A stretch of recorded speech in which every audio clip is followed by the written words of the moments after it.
Hi, my name is Tim Kaney, and I am an experiencer. Experiencer of what? I would say it varies and it's multifaceted and involves many different types of things.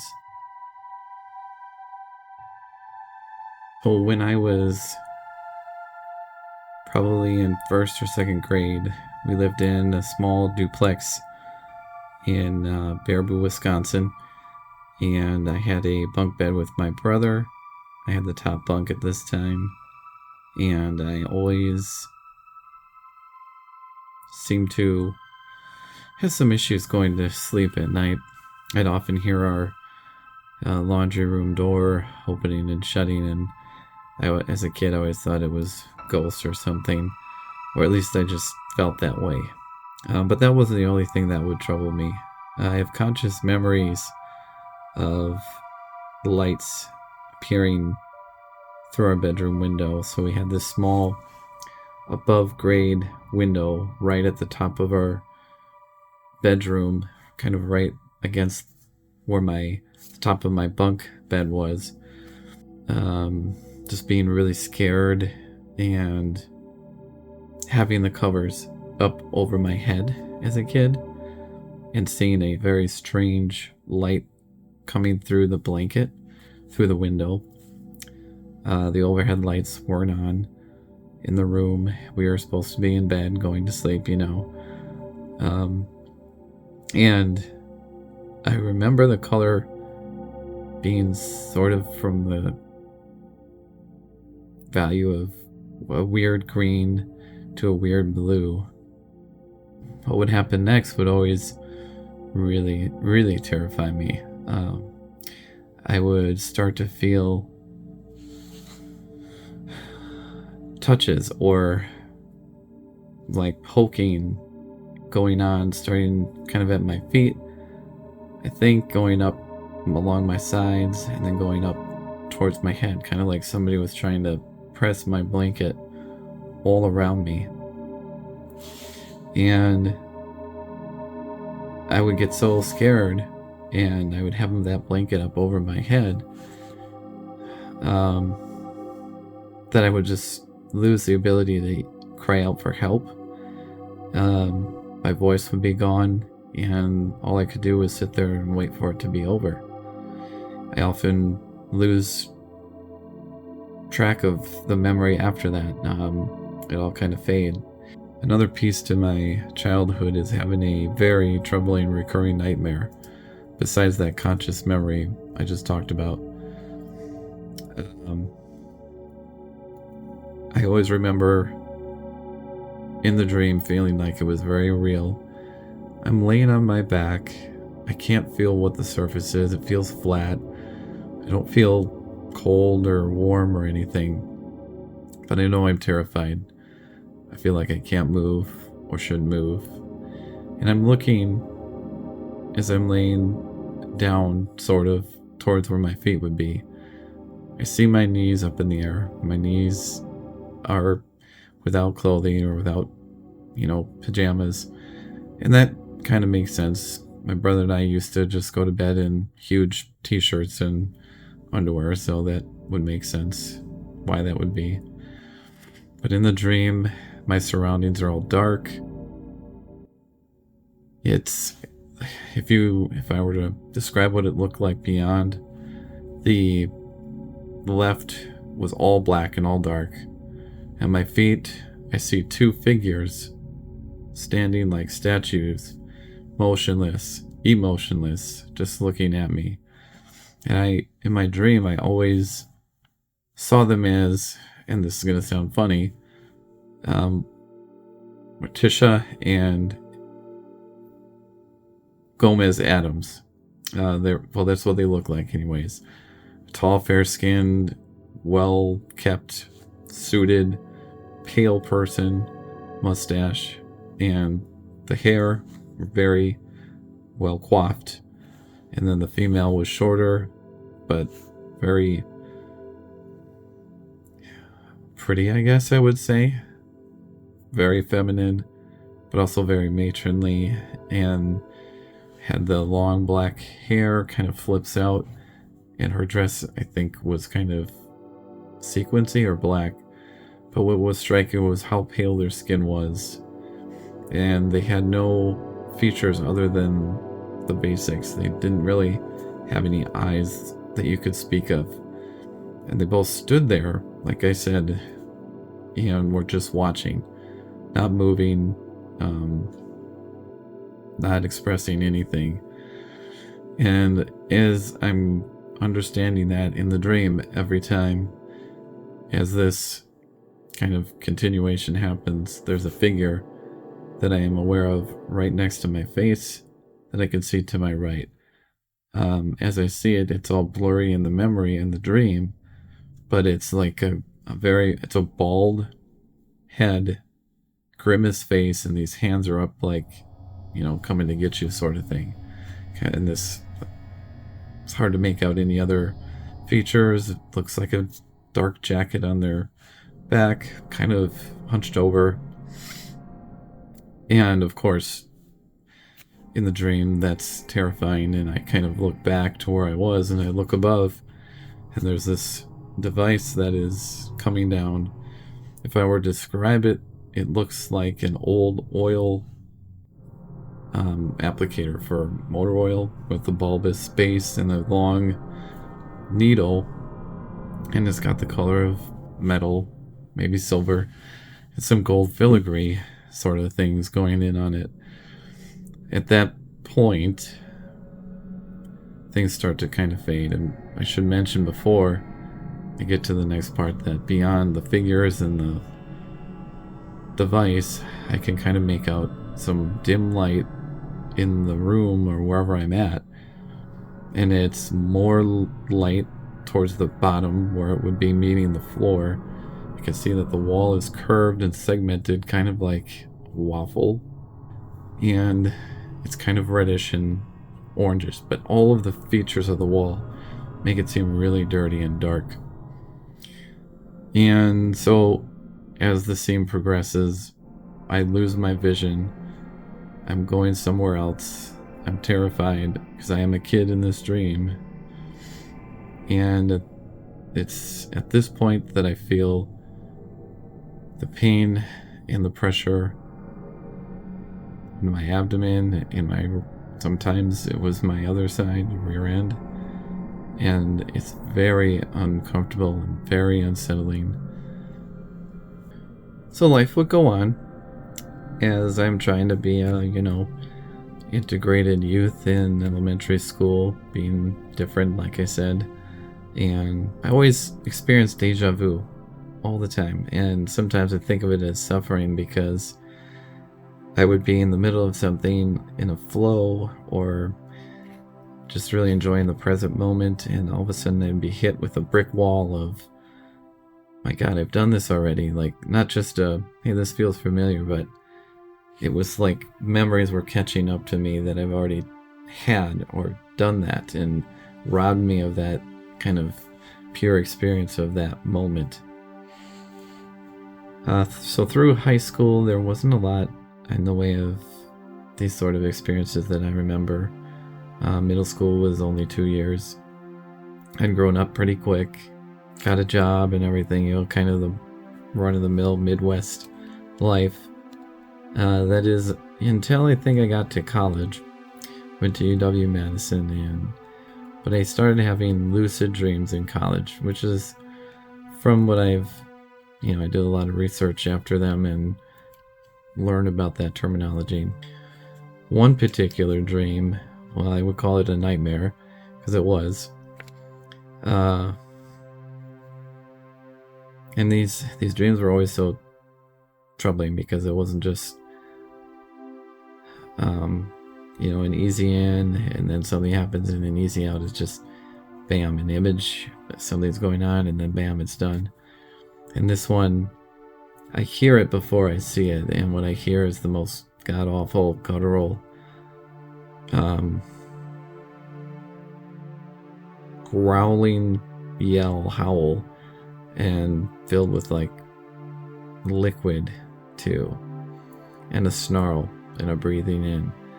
And what I'm seeing is a figure in front of me, laying on its side, head on the left, looking at me.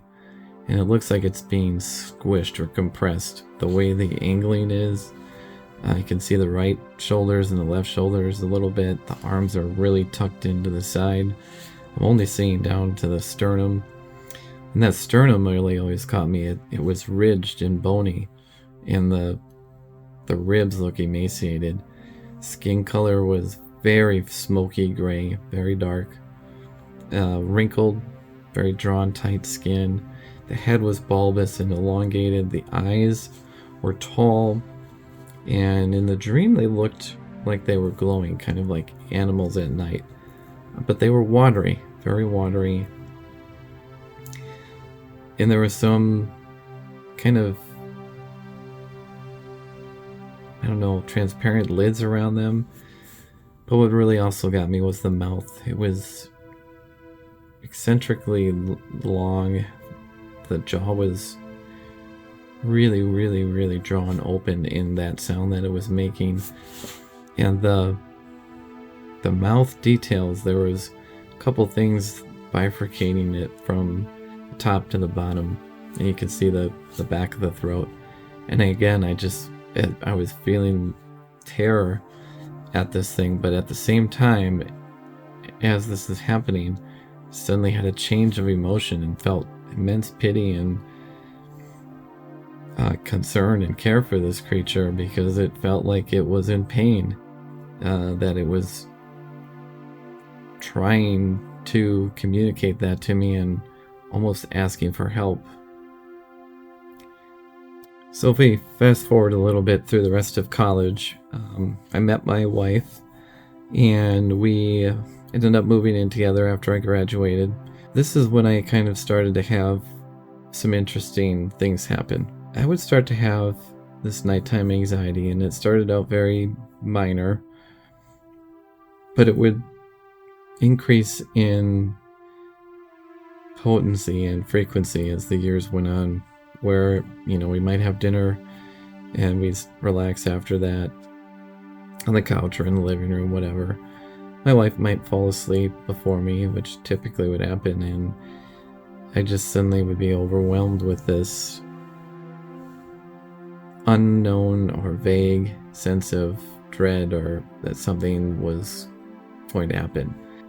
And that would continue for several years, and we got pregnant. We bought a condo back in Madison, and we, were living our merry lives. And when our son was born, that's when things really took a turn in a different direction, and soon the course of my life would change forever. 3:43 a.m. is a time that will stick with me forever. And I would even say it will haunt me forever. My son was about 3-4 months old. He had been we'll call him a dynamic sleeper. And he would very often wake and cry and need, feeding, what have you.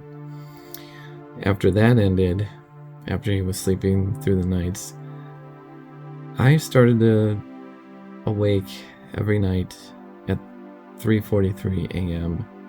And this would continue happening for months, close to a year. And I always remember that I would have no memory of dreams before it would happen, yet I would awake in a state of panic and anxiety and just complete disarray, in my mind, heart racing, all that kind of thing. I am coming to.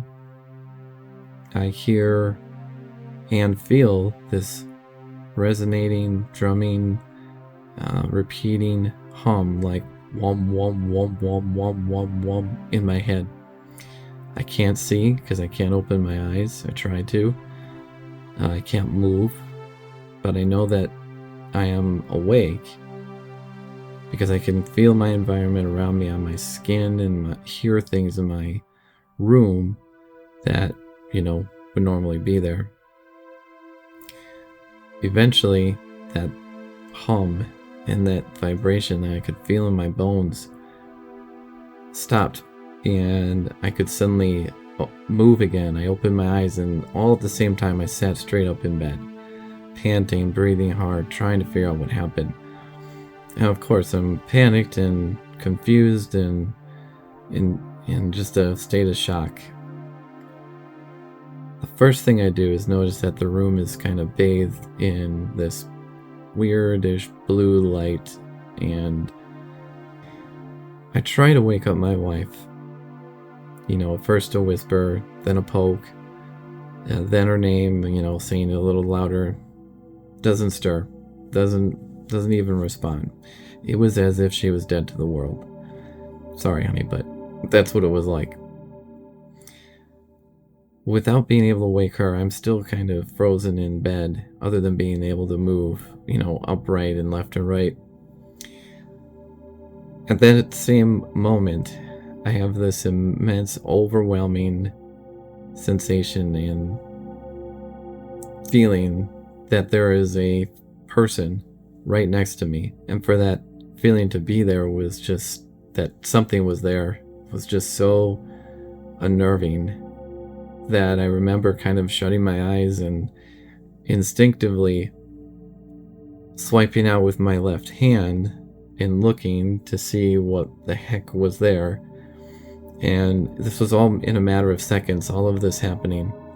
I remember feeling my hand go into a abnormally cold spot. I'm getting cold chills, goosebumps as I'm going through this in my head and remembering it. Nothing was there visually at the moment or physically other than that temperature. And as that happens, as I'm doing that, I see on our wall a shadow that didn't have a shape really. It just was kind of amorphous, about 3-4 feet tall, kind of melt along the wall and flit out our window. And that was the end of that experience. But I stayed there in bed so many times thinking to myself, what the hell was that? Of course, when this one happened, this longer event, I looked to my clock because I already knew what time it was going to say, and those damn digital readouts said 3:43 a.m. Having a young son, a new job, a new career, a wife, a condo, trying to figure out what adulthood is and who we are, you really can't afford to lose yourself in experiences like that, repeated experiences. Believe me, I tried to ignore it. And I did, I think, successfully try to live in both worlds. But there was a time that I just couldn't anymore. We were at a store. I think it was Hy-Vee. It was a grocery store, and they had clothing there as well, so it was kind of a mixed store. Anyways, we were walking with my mom and my wife and kids, as we normally would do sometimes. I came across this advertisement for some brand that utilized what we typically call a gray alien face, and it just had me transfixed. I stopped dead in my tracks. Nothing else in the world existed, and I felt dread and terror, and my heart skipped for a little bit, and it took a few minutes for me to kind of come back to reality and move on. So that role in Minnesota kind of came to an end, and I had a better opportunity back in Madison. Packed up our whole house,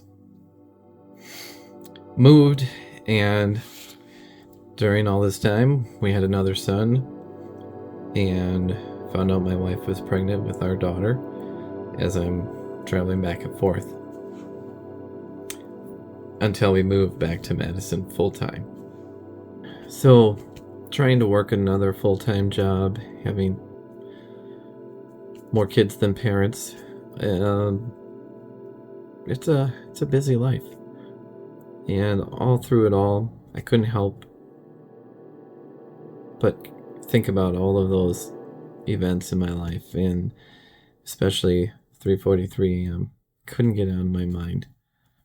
Now, during this time, I had done a lot of kind of self-research and education on the topic and the phenomenon, as we call it, and learned more about MUFON. But I needed more. So I had asked and found out that the next step people usually go to is hypnosis, or specifically regression hypnosis, and a specific kind that was founded or pioneered by Dolores Cannon. Quantum healing hypnosis technique, I think is what it is, QHHT. Anyways, I found a practitioner near me, and we scheduled a first meetup. And let me tell you, if you thought like I felt my world had changed from those other experiences, it really did after these sessions. Before I get to the sessions, I think maybe I'd like to talk about some of those visions or dreams I had, and one of them in particular, I'm in this mechanical kind of industrial room with a metal grated floor, and the lights in the background are kind of bluish. I'm very obviously a young person, and I'm standing above this being, this figure, in awe, kind of awestruck and looking at it. What I'm seeing is this creature that's got a very wide head, very flat and wide. It looked like it had, two appendages that were the shape of spades up here, flat and kind of pointed back, and it would taper down to a very pointy chin, wrinkled face, and the eyes were kind of narrow and blank. They didn't have pupils of any kind. And what's tough to remember is if it had an open mouth or not. It looked like it had nothing there where the mouth would be, but I eventually would draw this being from my dream, and I did two versions, one with and without a mouth. And if you go down from there, what I remember seeing is basically an insect-like body within this biomechanical suit of some kind. Now, I know, to me, that sounds like, oh, you just dreamt about Independence Day. Big whoop. Well, it was different. Yeah, it looked like that a little bit, but it was different. It had these appendages that were tucked in, but also very long, and didn't have fingers or anything on them. And it had several of those. The body was small. The actual body was not that big. The rest of it was tucked into the suit down below, and I couldn't see the legs. And it was kind of like peeling down on the sides that looked like flower petals or something like that. And there was this light kind of coming from all of this. It wasn't like luminous like a candle or the sun or anything like that. It just seemed to be like a glow to it a little bit, a subtle one. And that's all that happens in that dream, but I just remember I could not get it out of my head. All right, so getting to the summary of the first, I think she said 3 or 4 hour hypnosis session. A lot came out, and I still have trouble believing a lot of it today, but it did happen. It is recorded. It's what occurred. Then the hypnotist asks about the experiences as a kid when I would see the light and I would feel the touching. So it's very funny, very interesting how this works. When they ask you the questions, I remember my eyes are shut. I can hear her, but I'm seeing things as if I'm dreaming as I'm recalling these things, and it just suddenly will happen. And it's at first a gut reaction. Well, that can't be. But here's what I saw. they were doing that. And when that memory fades, that conscious memory fades, I see a very clear picture of an entity, an alien of some kind, whatever it is, tapping on my bedroom window with a long, spindly finger. Now that little scene I drew as well. It had 3 fingers. They were very long, and he was kind of sideways, so it would always struck me as kind of like playful or goofy, and not very scary, but still like unnerving, and like he looked like a zombie. The skin was very more white than pale gray and wrinkly. Didn't appear to have any sort of clothing on, unless I couldn't make it out in this memory. And his head was oversized, but it wasn't the typical almond or upside down teardrop shape. It was very kind of blockheady, tall, wide, but rounded, and kind of pushed back a little bit up here, I think. Again, wrinkles all over the place. It looked like he was a 700-year-old man. The eyes weren't the typical gray shape either. They were more round or squarish, but they still had the very, very, very unsettling black nothingness. They were all black with a little shiny glint. A little bit of nostril, a slit for a mouth, and that's it. Nothing for ears other than maybe a hole. But what I just always remember is the tapping on that window. What also comes out in that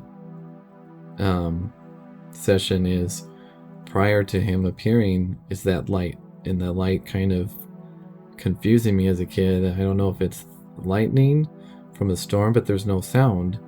And I think as a kid, I convinced myself that tapping was a branch on the window. And after that scene, what I remember seeing in my mind as a kid through hypnosis is all black, and then these 2 interwoven rings spinning around and getting closer and closer to me. They're pewter. They have little like round balls in their bands, and they just keep going faster and faster. And I remember feeling really at ease, and I hear a voice say, how do you like that? Or is that fun? Or something like that. In English, not my voice, but very soothing, and a male's voice. And I remember responding in my mind as a kid would, excitedly, yes. And then the memory fades in that hypnosis session. And again, we jumped around a little bit, asking questions and going through to other things. We get back to the next scene there, and I'm seeing myself from the point of view of being there as a kid. I'm looking down, and I'm seeing my blanket wrapped around my feet, and these little dinosaur prints from that blanket. I see my little feet pointing out, and I'm being floated through the air. So I don't have a memory of how I got from my bed to there, but I'm outside. I see a very tall, skinny, luminous light figure. So I'm not sure if I'm seeing the aura or energy of that first entity, this is a new one, or what, but it's probably 6-7 feet tall, and it's holding something, a device in its hand. It's metal, it's square, and the posture is like this in the memory.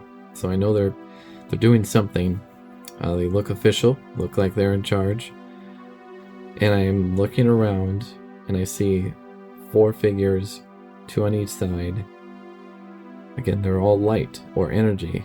I don't see grays, as you would put it, usually. And again, I don't know if I'm seeing their aura or energy. or if these are different beings than we're normally used to. One of them struck me as being off because his light and color was different than all the rest. It was purple. Lighter, I think, in the middle and darker on the outside. That scene ends, and behind that figure, I'm seeing this big opening to a vehicle or spaceship or something that I'm being taken to. Again, hypnosis, this being the first session, things jump around a lot. The next part we asked about was, how do you get home, or how did you get back into bed? As the hypnotist is asking me, I'm remembering this now, that I'm seeing above me. The sky is multicolored. It's flashing like a pinwheel. It looks like a little black speck is in the middle with 3 or 4 points. And as it spins, the color of the sky changes. You know, all different colors. Blue, purple, you know, green, white, orange. And then every time it would do that, it would kind of invert. And it would waver going up. That dot was getting smaller and smaller. Going away as I'm laying looking up, and I couldn't move for a little while. What's even stranger is, as that memory fades, and as the hypnotist is asking me questions, I remember seeing in that memory, I kind of get up, you know, put myself up to my sitting position. I look over and see my neighbor in that hypnosis session, that whatever, if that's a recovered memory. I never had this memory ever before consciously. This young lady who was my neighbor, same age as me, she was in a nightgown. I saw her carrying like what looked like a long-eared brown bunny stuffy. She must not have seen me, but she was running back to her house, which was right next door. This was years ago when I had this session, probably, almost 5. I think it was around 2018, 2019, I did this. I just recently this year reached out to that neighbor through social media and asked, hey, you know, do you ever remember weird things happening, or, you know, waking up at night, things like that? And I also asked, did you ever have a stuffy that matched that description in a nightgown? And I will go to my grave telling you this is the truth, that she said yes, and she was even blown away that I asked that question. She had a stuffy that she took everywhere, and it was, I believe she confirmed it was brown and matched that description, and she had a nightgown. To me, for those things to connect, solidified everything that was going on as real. Part of the hypnosis session also covered the topic of hybrid children. And if you're new to all this, that's kind of a big topic, subject material to bite off and consider. But it was a very quick question and a very immediate response. In the session, I or my subconscious respond that I had 2 hybrid children somewhere out there. The hypnotist, also asked me what their craft or ship looked like, and I drew a picture of it.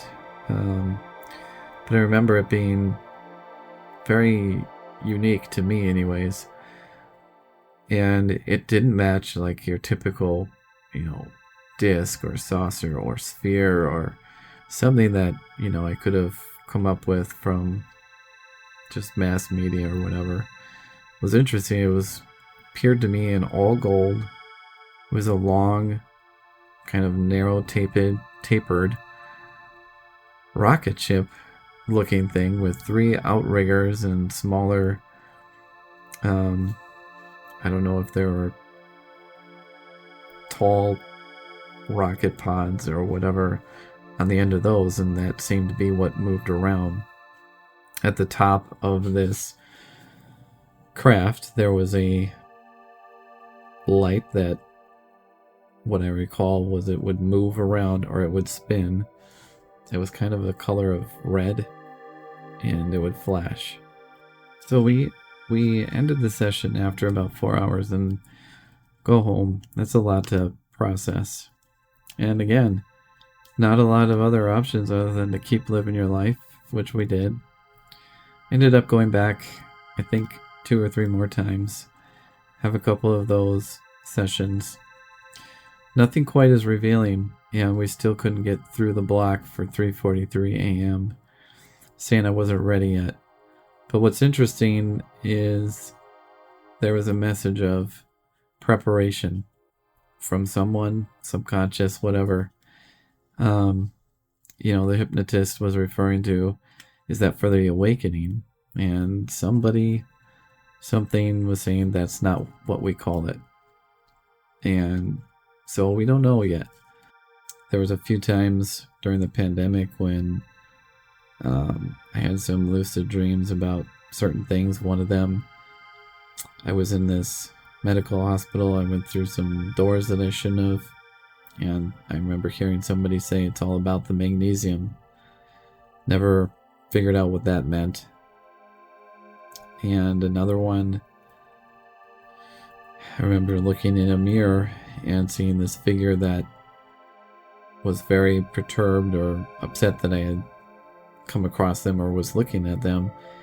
Part of me felt like I was looking at myself, but it was a very large, bulbous head, no hair, beady eyes with red around the outside that looked like human eyes, prominent hook nose, and just this huge scowl, and they were wearing this kind of tight fit garb, but it looked more like a cloak of some kind. When talking about experiences, you kind of go from periods of high activity, like when I was waking up at 3:43 a.m., to periods of low or no activity throughout your lives. And when I knew that things weren't happening very much, I would feel that. And it's a strange feeling, especially when you're older and you've maybe kind of come to terms with that fear and terror of, what could have happened to you. It almost feels like an emptiness or a longing. And that kind of lasted for quite a while, up until recently. What do you do with all this stuff?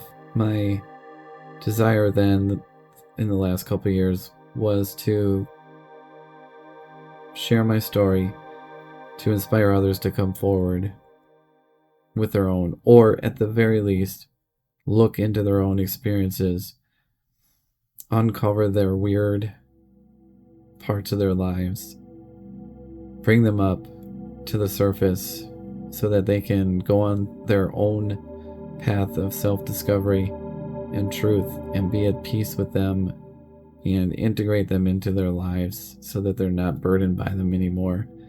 And showing the path that I took, because it definitely is not out there and available for everyone to see. Oh, if this happens, go do these things. And I fumbled, did a lot of things that probably didn't make sense or made mistakes. And I'm hoping that sharing my story can kind of help others along their own path.